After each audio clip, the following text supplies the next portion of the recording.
I found early on, like it's one thing to like have it programmed for you and also having guys to motivate you and like wanting to do well in front of them. But when it's literally just you in there, it's harder to hit those same numbers. Yeah. And so, yeah, that Quick was question. unique to deal with. Yeah. What did you like?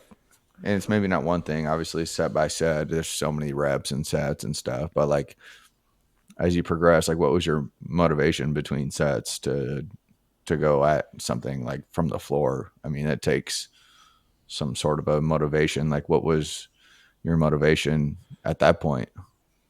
As far as for staying active or like actually lifting the No, weight like before the actually, set. like throwing something above your head from the floor. Like I think, I mean, I started to rely on music more.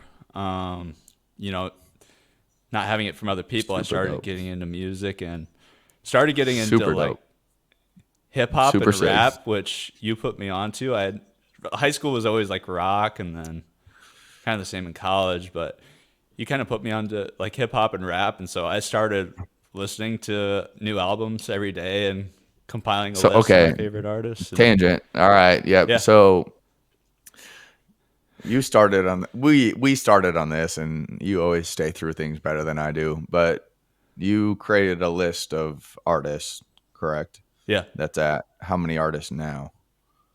Do So you it know? started as I just mean, hip is hop it? and rap, but I've branched off into including like country and Christian and like Yeah. 2000s artists. So it's like over 200 artists right now. So it's over 200. And do you still follow through with that? Do you still go like artist by artist, album by album? Is that something you're still doing? Or I Yeah, know for a while you were doing that. I have it listed alphabetically, and I'll listen to an album and then write down what the next one is. And for an artist, once I have all their albums down, I'll go through their individual songs, from most downloaded to least downloaded, and listen to those. And then I have an app that notifies me when new music comes out. So every Friday, it's like 20 to 25 new songs because that's when everyone releases it. So I'll listen to their new songs. But yeah, just build that over time. Started with, yeah, just a few artists that I liked or like that you recommended because you were more into hip That's hop than me. And yeah, I feel like I like artists with range and um, just that switch it up because there's some that kind of get repetitive listening to the same. And so it's just mhm. fun. I feel like I've developed a good taste for music over time. That's what I appreciate about Isaac. Like he's so gifted with his range. Like he went from singing like this beautiful slow song during your ceremony, Tennessee whiskey. and then freestyling rap. Oh, So smooth. like that Literally. that's what I appreciate. I think more than anything else in music. And so I mean, yeah, just I think with stuff like that, if you don't like training necessarily or just want something to get into, I think, I mean, for me, it's also podcasts now. It's just finding something to not distract you, but to dive into to make training more fun. Like, I look forward to getting to listen to a new album every day, and I associate that with training or my favorite podcasts. Or, I mean, if you find a new group of people to train with, you get to see them every day. So, if you don't love training itself, I think it's just important to find something else to keep you engaged, to keep you coming back. And so yeah, kind of where that was like, I Yep. kind of relied on like heavy or not heavy, loud music right away to get me Yep. going because yeah, I lost that motivation from teammates. And it's cool. I've gotten to a point where I don't have to rely on anything anymore. It's just like kind of internal motivation, just Mhm. trying to be my best self. And so, yeah, if it's gonna be a super heavy set, like I'm gonna find a loud song. But Yeah.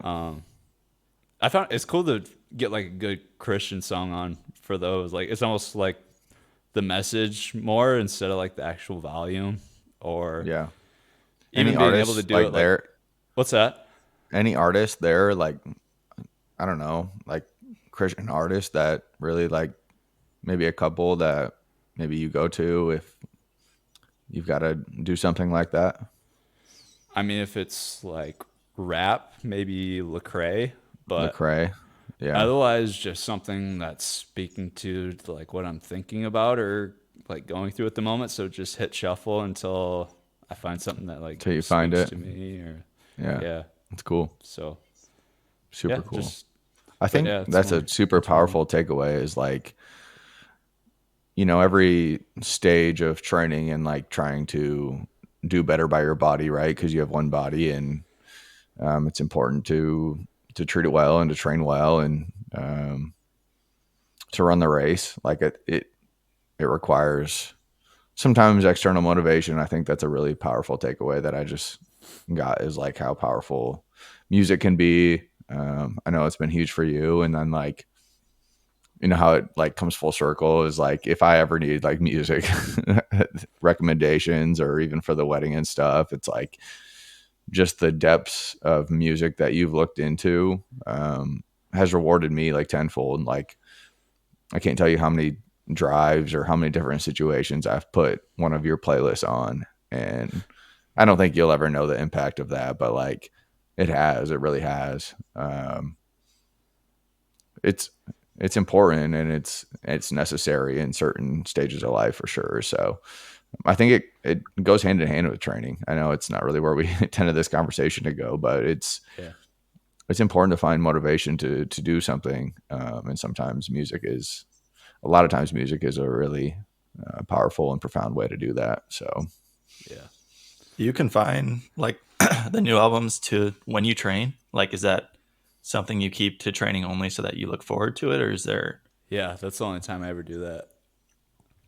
so you kind of tag it along to? Yeah, I can Yeah, see how you that's would like look forward to something. Like, say you think you're like watching YouTube too much, you could maybe only watch a YouTube video while you're on the treadmill, or only dude. listen to a yeah, podcast while you're in the weight room, and then yeah, maybe externally you get motivated by being able to do something like that and confining that um, in the weight room or on a treadmill. And I think I've experimented with something like that, and I think it's something that definitely yeah, does work. And having you look forward to that next session, because if you're just going in, no music, no anything, and it's just lifting weights, it can get monotonous for sure. So yeah, having something to spice it up a little bit, I think is beneficial for sure. yeah.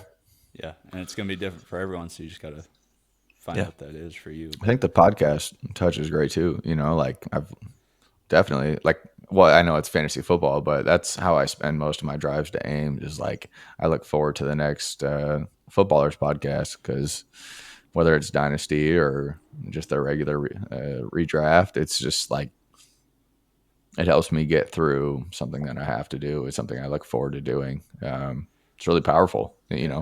It's like staying locked in a 50-minute drive. Like, I've been in accidents, but I think those podcasts really help me lock in and give me something to look forward to. And I look forward to a cup of coffee and the footballers podcast. Like that's how I get to Ames most days. It's powerful. Yeah. Yeah, I mean, Monday, Thursdays, I look forward to washed up walk-ons, and then like Washed up with walk the on, shout out. shout out, and then with the music, like I said, like new music's on Fridays, so like I look forward to Fridays specifically because there's new albums that are coming out. So yeah, Yeah. just kind of gamifying it in that way, and just finding something to look forward to.